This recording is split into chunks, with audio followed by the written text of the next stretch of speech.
Could conflict be the missing ingredient that takes your team to the next level? In this episode of the Morpheus Intelligence Update Podcast, you will learn how conflict can boost your team.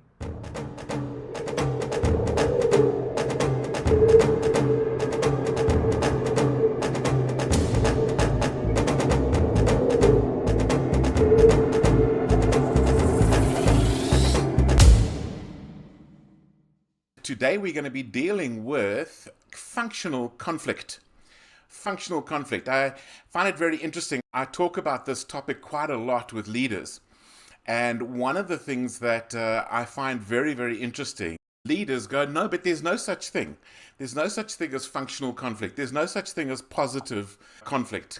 All conflict is bad, is the kind of thing I keep hearing. So I'm going to be going into that a little bit and talking about it, and specifically around the area of leveraging the innovation that is available when we do conflict well, when we do it really, really well.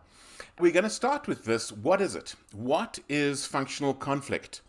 And I want for you to imagine a continuum. And on the one side of the continuum, it was like war, rage, okay? And on the other side of the continuum, it was zero conflict, completely nothing, okay? Somewhere in the middle, there is a sweet spot.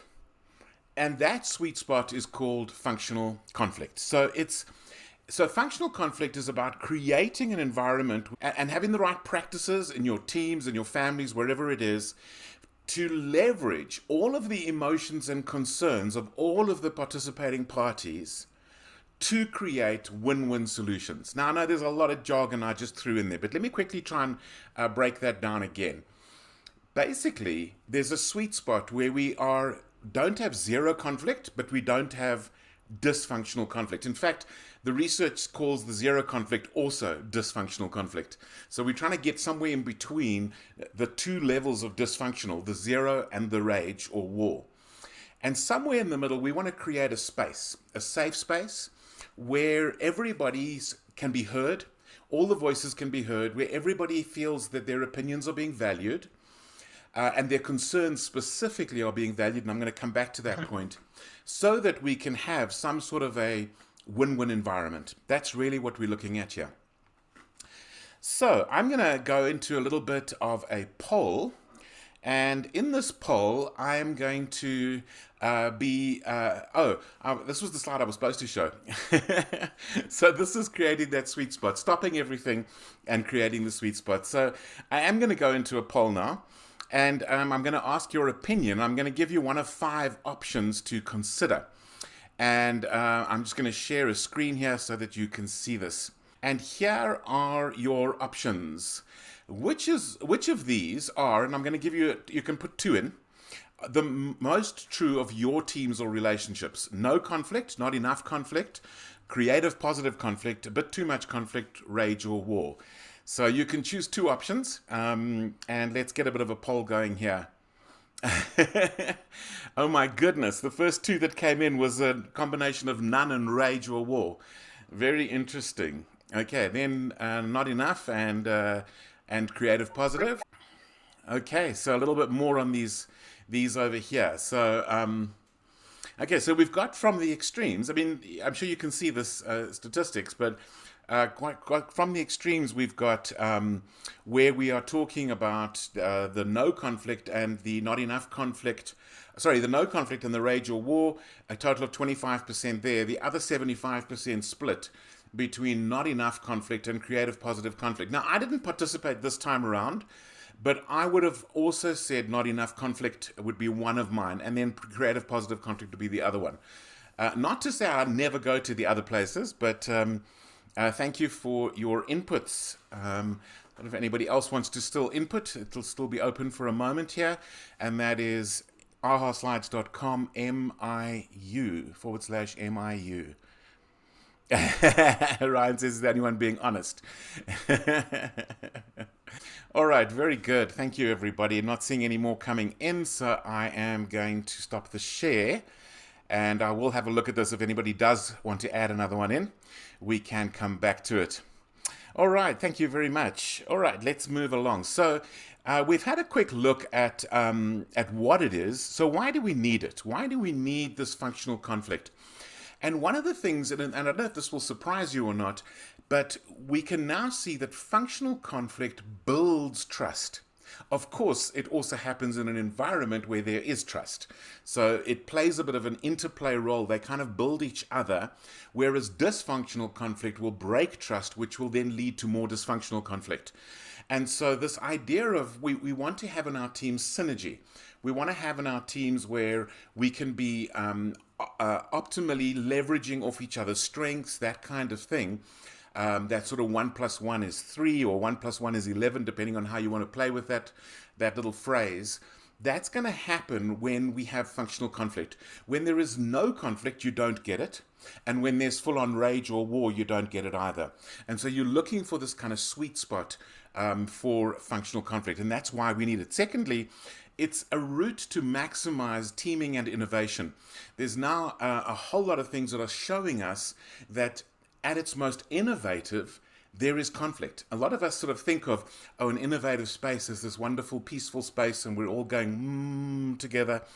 Reality is that there needs to be a bit of to and fro. I don't know how many times, and I think, Bruce, I've seen this with you and I before, where I've come up with an idea, you've come up with a counter idea, and somehow the end result is we have a better idea than either of those two ideas. And that's really what we're looking for. That's where the creativity can be maximized. And then finally, it actually creates a whole new level of problem solving. And you'll understand this better when I get into the how a little bit later on.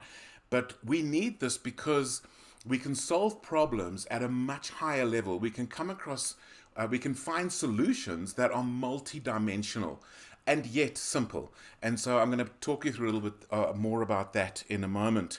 So that is the why we need it. It gives us this ability to get together, to work together for better synergy, trust, problem solving, creativity, innovation.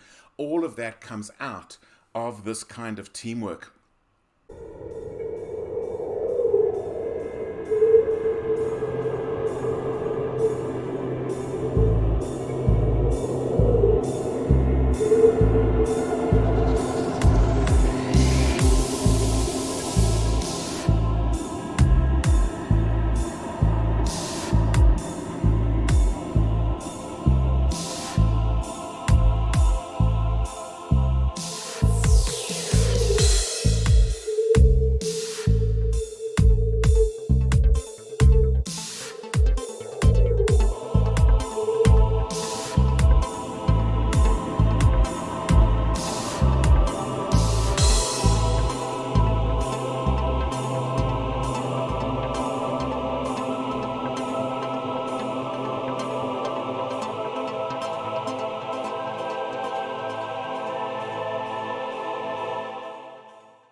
Next one is, who is it for? So who needs to learn to facilitate functional conflict, to create an environment and practices for functional conflict? And so here what we're looking at is we're looking at leaders and managers, obviously. Okay, anybody who leads a team, is a manager of a team, maybe a team manager or a team leader, any of those kind of roles. But secondly, this is not just for the leader. This is for the team player as well. Anybody who is an individual contributor, a team player, but in an environment that is multidimensional, there's relationships involved and there's levels of teaming, you can actually learn this skill and you can bring it in. And so one of the courses I deliver the most at the moment is something called Leading in a Virtual Team. And what's fascinating about where we've gone with that is that we invite people who are not team leaders to attend the training. And this is not the usual thing of, well, in the hope they'll become team leaders. This is actually because they can influence within a team. And here's the kicker. The really highest functional teams and families share leadership. There isn't only one person who's leading. And so even if you're not the overall leader of a team, you can still be the one who is adding all sorts of incredible value because you can be sharing leadership. So you can literally go, hang on, I've got a suggestion here. Could we try this? And that's where it comes in. And then finally, of course, parents and partners.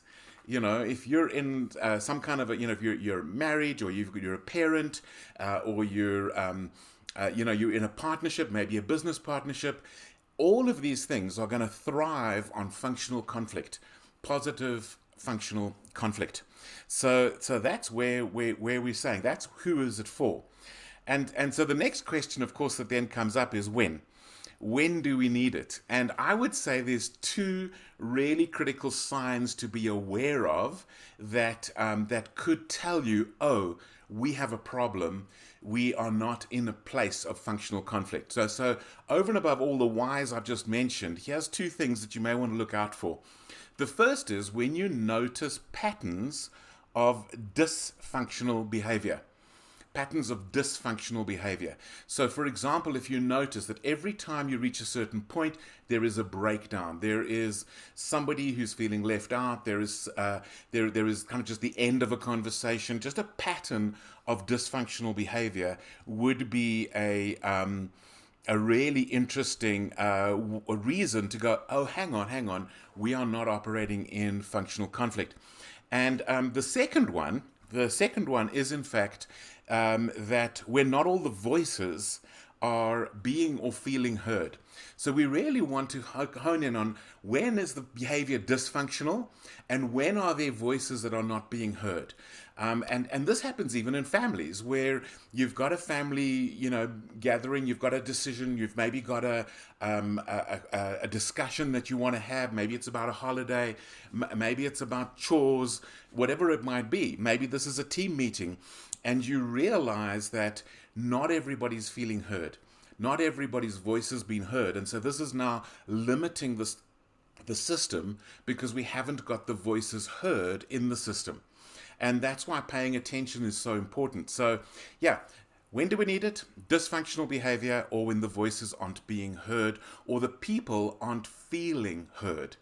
We all know what it's like when somebody really, really gets you and you go, oh, it's such a relief. We want that in our teams, that everybody's voice is heard. Okay, so let's get on to the how. So, how do we leverage functional conflict? And I'm going to go through some really simple and practical things here. So the first I want to introduce you to is the football rule or soccer rule. Now, I know some people present are not big fans of soccer, but it's a kind of thing that really makes sense. And because it's such a universal sport, I often talk about this when I'm working with teams and their leaders. And so the football rule is this. If there's somebody coming, they're attacking, they've got the ball and they're attacking, and you want to tackle them as a defender, you are not allowed to tackle the person. You've got to tackle the ball. Okay? And so the football rule is a rule where we focus on the issue and not the person. When we attack the person, that is dysfunctional conflict. When we deal with the issue and bring all of the focus onto the issue, that is functional and positive conflict. So it's a really big one. And what I do with a lot of the teams that I work with is, where they are struggling with this, is we actually go, this is going to be a rule for us as a team. Does everybody agree we can hold each other accountable around this? And then the moment something gets personal in a conflict, as opposed to the issue being faced, then we can kind of put our hands up and say, hang on, but we've agreed we're going to focus on issues, not the person, not the personalities. And so that's number one, is the football rule. Secondly, and this one's going to surprise so many of you, is about shifting the focus.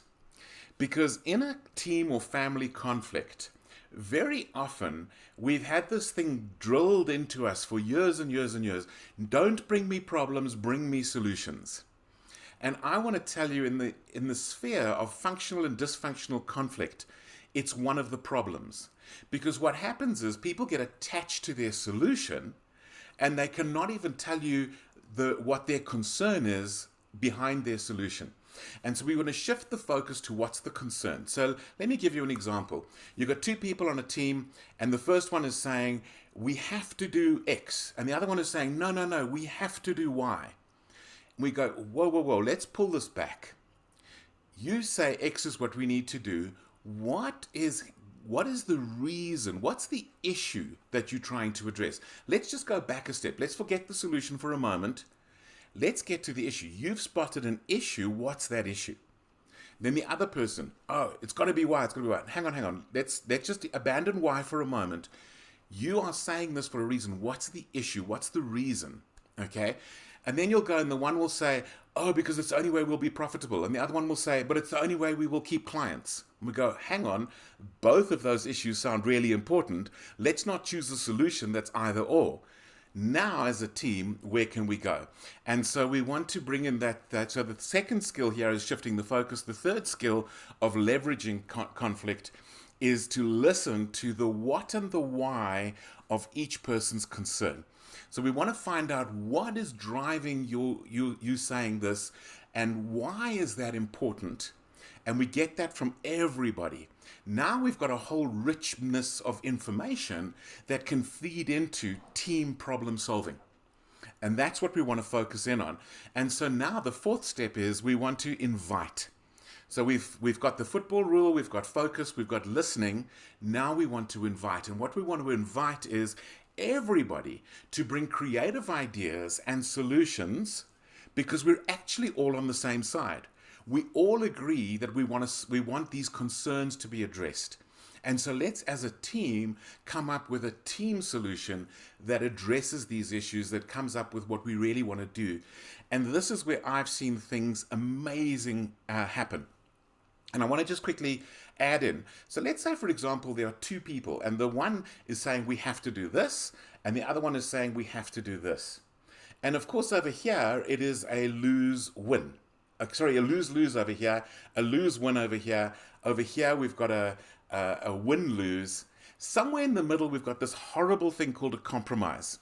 I want to tell you, compromise is bad teamwork in 95% of cases. Every now and then a compromise is a useful thing, but I would say it's suboptimal teamwork. It's where literally both people have backed down from the argument and they're now kind of trying to just find something in the middle. So what I'm talking about is something right in this corner, and what we're talking about there is where the solution is better than either of the problems and either of the previous solutions. And so that's what we're looking for, is when we get to the real issues, we'll be able to get there. So that's why we invite the creative ideas, the solutions, we brainstorm them, and we can get there. And by the way, this can happen in families. Now, sometimes in a family, it ends up in a compromise. I mean, I remember a scenario with my children where, I said, well, let's get everybody's opinion. And three of us, including the parents and the one child, wanted to do A, and the other child wanted to do B. And it was like, you know what, we're in agreement. I understand this is not going to be your what you wanted, the person who wanted B, but it is the majority, so we're going to go with that. And they understand and they feel heard. And I think that's really, really important. And then the final step, the fifth step, is review. Review what went well in this discussion. Did we hear all the voices?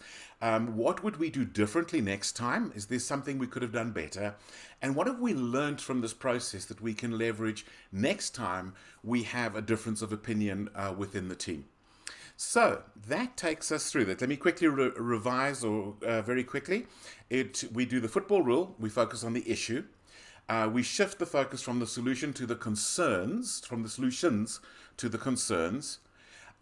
We listen to the what and why of each of the concerns. And then we get creative. We invite creativity, and finally we review. Very, very simple process. So, not rocket science, but very interesting how seldom I see this working and happening. It does take some courageous leadership to get there. So I'm going to therefore share another poll, very similar to the last one, still on AHA slides. So if you just go back to your phone, you should find it there. And what we're going to do this time is I'm going to ask you, let's build a bit of a word cloud. Which words or phrases really stood out for you in terms of everything we've looked at here? We looked at the what, we looked at the why, we looked at the who, we looked at the when, and then we looked at the how. So any words or phrases that stood out for you, let's build a bit of a word cloud around functional conflict.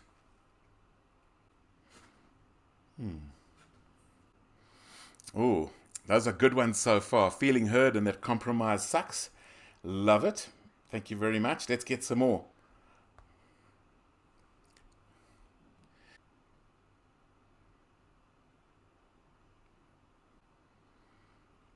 Okay, got a few more coming in. Feeling heard has got bigger. Compromise sucks has also got bigger. Healthy. Win-win. Issue not person. Anybody else want to add anything in? Or reinforce any of the existing words? Creativity and innovation have been growing. Win-win. Issue not person. People get attached. Oh, that is such an important point. I'm not sure who put that in there, but brilliant. We get so attached to our solution that we can't actually empower the team because, Ken Blanchard has this wonderful saying. He says, no one of us is as intelligent as all of us. No one of us is as intelligent as all of us. And that's where that we get so attached to our thing that, in fact, the real value is we spotted a problem, not necessarily that our solution is the only one we can look at. Wow, this looks really good.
Very cool.